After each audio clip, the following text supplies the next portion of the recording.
یہ جو اگلا فیز ہے اس میں ہم نے آزادی تحریک پہ پورا زور لگانا ہے.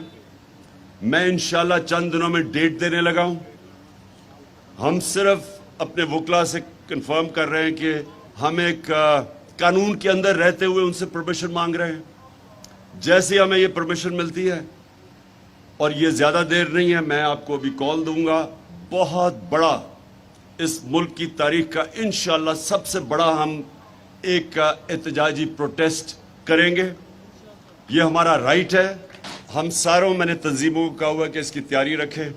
ہم انشاءاللہ جیسے ہمارا کلیئر ہوتا ہے، ابھی سپریم کورٹ کا سے جو کلیئر کرتے ہیں کیونکہ ہم سپریم کورٹ میں گئے ہوئے ہیں، جیسے کلیئر ہوتا ہے میں آپ کو ڈیٹ دوں گا. میں سب کو چاہتا ہوں آپ جتنے بھی ڈیلیگیٹس بیٹھے ہوئے اپنے علاقوں میں تیاری کریں، کیونکہ میں اس کو یہ نہیں سمجھتا ہم پالیٹکس کر رہے ہیں. میں اس کو یہ سمجھتا ہوں کہ یہ ہم اپنے ملک کے لیے جہاد لڑ رہے ہیں.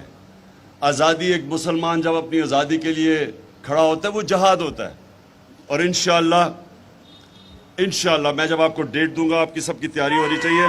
میں جب ابھی ختم کر رہا ہوں، بس قادری صاحب آپ آ کے وہ جو ہندوستان میں ہمارے نبی صلی اللہ علیہ وسلم کی شان میں گستاخی ہوئی اس کے اوپر ایک قرارداد پاس کریں گے. لیکن میں آخر میں صرف یہ کہنا چاہتا ہوں، آپ کی بہت بڑی ذمہ داری ہے. واحد پارٹی ہے جو اس ملک کو اکٹھا رکھ سکتی ہے.